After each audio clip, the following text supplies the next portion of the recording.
you think other types of supplements might die if SARMs become more acceptable? I'll tell you what Big Pharma and the big supplement industry thinks is yes. I haven't seen anything impressive from taking SARMs. In my opinion, SARMs are a complete waste. Really? I see you, motherfucker. So which is it? SARMs either kind of work or they don't work at all. SARMs either have no side effects or worse side effects than anabolic steroids. You're not seriously going to sit there and pretend we don't already know the answers to this shit, are you? I'm here to figure that out. My name is Andrew Zaragoza, and this is Power Project SARMageddon. Motherfucker. Okay, let's do this. A disclaimer and a warning to anybody that's about to watch this video. The views and opinions in this video are just that, views and opinions. Everything you see is going to be done for research and entertainment purposes only. I do not advise nor condone the use of anything you're about to see in this video. Everything is just for entertainment purposes only. Whatever you do with the information you get from this video is all up to you, but ultimately, don't be stupid. Right off the bat, I want to say that this warning is insufficient. The chemicals that you are talking about are not approved for human consumption. They are research chemicals. And while it is not technically at this time illegal to own them, they are not supposed to be used by people as you intend to do here. And my big problem with that is that when someone like you, with outreach, with connections to folks like Mark Bell and others who have a broad audience, say that they're going to do something, lead by example, you give others who are less informed and do not have access to the resources that you do tacit permission to take the same risks that you are taking upon yourself. And for what reason? I am a Sacramento native, and I'm actually used to being on the other side of the camera as I am the lead photographer for the Super Training Gym. I also produce Mark Bell's Power Project podcast. And this is the kind of shit that I'm talking about. By pointing out the fact that you are Mark Bell's producer and you're involved in his videos, it gives you an automatic amount of credibility and is largely responsible for the 26,000 subscribers that you already have. And the reason that that loaned credibility is important to you is because you're going to need it as you spend the next 15 minutes trying to justify why you're taking SARMs and pretend that it's for science. So let's go ahead and get this right out of the way, right at the start, so that people don't have to sit through an entire video to find out the verdict. SARMs work. They don't need to watch your series to find that out. As a matter of fact, you already know that from the guests that you're going to have on your show that we talk about here in a little bit. SARMs work to varying degrees, and they come with side effects. The poles that you set up, the individual boundaries at both ends of the spectrum that you set your entire argument up with, are false. They are neither completely ineffective and do nothing to you, and they are not as bad as steroids and have worse side effects and will completely wreck your body. They fall in the middle. But more importantly, they aren't for Brody Brosif to get jacked in the gym. These are chemicals that are currently under investigation as their efficacy towards muscle wasting diseases for people who are trying to better survive chemotherapy, who have muscle wasting diseases, degenerative joint diseases. That's who it's for. Not so some asshole who doesn't eat enough and doesn't train hard enough can get swollen fucking jacked in the gym a little bit faster. And don't get me wrong, I would love to see these approved. There are people who legitimately need them. Not high school kids who are feeling the pressure to get bigger, stronger, and faster so that they can be more competitive for that starting spot on the fucking team, who is exactly who you are encouraging tacitly to go ahead and take these steps. No, but for people like my sister, who the chemotherapy was so hard on her body, it was a race to see what was going to kill her first, the cancer or the chemo. Maybe it could have helped her if it was farther along in development. I would love to see that for people who legitimately need it. But it is not in a state where people can safely take it. We don't know what the long-term effects are. So yeah, I'm a little bit heated about this. But you know what? Let's take a step back. Let's hear what you have to say. Let's hear your justification for why this is prudent and necessary. Ever since I was a kid, I was always the super skinny, scrawny kid. And even though I was into sports, because everybody was bigger, faster, stronger than me, it pushed me away from that. It pushed me away from fitness. I actually didn't get a gym membership until I was about 27 years old. But no matter what I've tried, whether it be supplements, different programs, I've never been able to put on size and strength. A lot of people don't really understand what it's like for somebody who's quote unquote a hard gainer. If I ate whatever I wanted, just imagine your everyday cheat meal. If I ate that every single day, I would drop down to 165 pounds. Yeah, I absolutely know how that feels. This is a picture of me at 27 years old. I just graduated Marine Corps boot camp. I was 175 pounds and had been for most of my adult life. I was, at the time, what you would call a hard gainer. That is, I believed I was a hard gainer because back then, I believed that was a real thing. But we'll talk about that in a bit. Nah, fuck it. Let's deal with it now. You are 180 pounds because you don't eat enough and you don't train appropriately to put on size. The two stimulus that actually matter. There's no such thing as a hard gainer. The cold, hard reality is no matter how cheat meal you think you're eating, you're not eating enough and giving your body the stimulus to put on lean mass. I absolutely do know what it means to be a hard gainer. This is me at 242 pounds, about 10 years later. I weigh 250 pounds right now. Putting on size is simply a matter of eating enough and stimulating your body to grow. Now, with all of the resources that you have available to you, it is indicative of your level of effort and commitment that you have not successfully put on more size. Ever since watching the documentary Bigger, Stronger, Faster, I've been really intrigued with the idea of taking performance-enhancing drugs. However, I am a big baby and I cannot do needles. Now, this strikes me as the most honest thing that you say in the entire 15-minute video. But I would like to point out that if you were actually enamored with the whole idea of taking performance-enhancing drugs, that you would have considered some of the oral alternatives if needles was really your issue.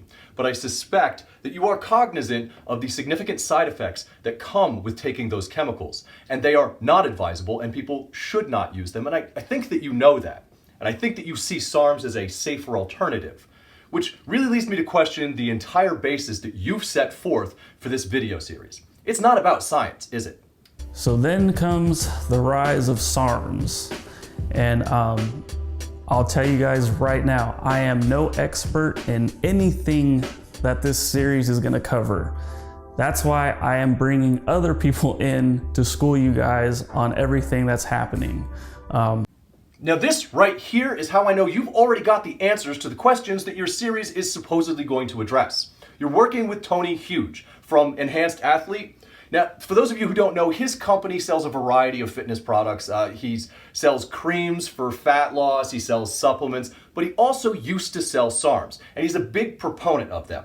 Now, this information coming from Tony doesn't really bother me so much because he's really straightforward with his intent.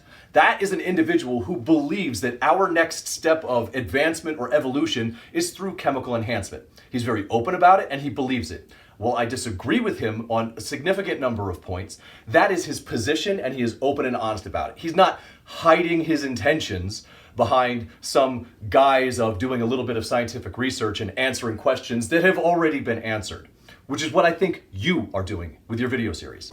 You'll also get to see my diet. I'll be following the vertical diet. It's a super simple, easy diet to follow, and it's something I can maintain throughout the entire cycle. And this right here is probably the smartest idea you present in your video, as working with Stan Efferdine on your diet is going to take care of one of the two things that I believe is legitimately holding you back from the gains that you want to make in the time frame that you want to make it. When I look at myself, I'm just like, well, you know, the test levels are not going to get higher from here on out. Well, they're certainly not going to get any fucking higher on SARMs. SARMs cause suppression. As far as strength, we're going to keep our eye on the big three, my squat, bench, and deadlift. My current best numbers are as follows. My bench press is at 225 right now. My deadlift is 303. And my squat, my absolute best squat as of right now is a high box squat at 300 pounds.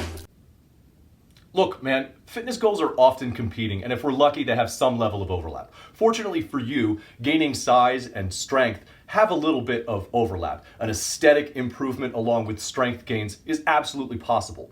I think it's indicative of your personal level of commitment to this point that over the last 6 years, with the resources that you have had available, that those are the numbers that you have to show for it. Now, I am not trying to barbell shame anybody. Strength is relative, and as long as you are stronger than you were yesterday, that's progress. But with the resources that you have available at your height, which is similar to mine, you should be a lot farther along than you are. And you, later in this video, talk a little bit about back pain. Well, let me take that excuse off the table for you right now. You have a herniated disc that causes you a great deal of discomfort. I'm 100% totally and permanently disabled with 5 herniated discs and permanent nerve damage, degenerative joint disease. I got 1 fucking kidney. They are problems that can be worked around. I have significant back pain issues that I constantly have to work around. But with intelligent help and with dedication, you absolutely can circumvent them. You haven't to this point as a matter of dedication, commitment, and focus. I firmly believe that. So let's be real here. You're not doing this for science. You're doing this for you.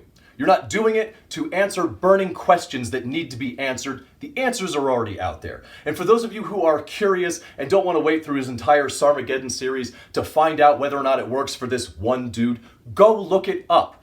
Different SARMs have different levels of efficacy and side effects.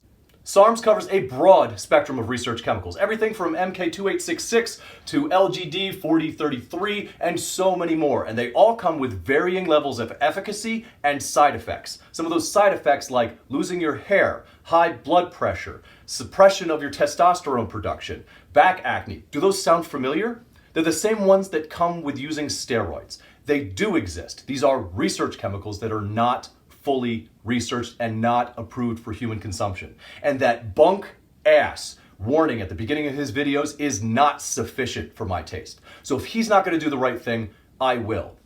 Do not take his single individual use and apply it to yourself. Do not take the results that he experiences with his greater access to resources and expertise and apply it to yourself. These are not for human consumption. Not yet. Be patient. Eat more. Work hard. It takes time. The before and after picture that I shared in this video were 10 years apart. And to you, Power Project, yeah, this is a personal topic for me, given the loss that we just experienced in my family. But that's not actually what's important here. You are responsible for the consequences of your content. And if you think that you aren't inspiring some young, naive person who doesn't have your resources to follow in your footsteps, you are fooling yourself and no less responsible for it. I would not have a problem if you were more open about your intent. The fact that you're just tired of being the smallest dude in the room, surrounded by a bunch of muscle fucking monsters who aren't as afraid of needles as you. Put a better disclaimer in your videos. Actively discourage people who do not have your resources not to follow in your footsteps. It's not enough to just get yourself out of trouble by saying, don't be stupid. At the end of the day, your struggles are the same as so many other people's. It took me 10 years to make 80 pounds of progress. Maybe you don't want to wait 10 years. I get that, but that's a choice that you're making. So let's not pretend that it's anything more than it is.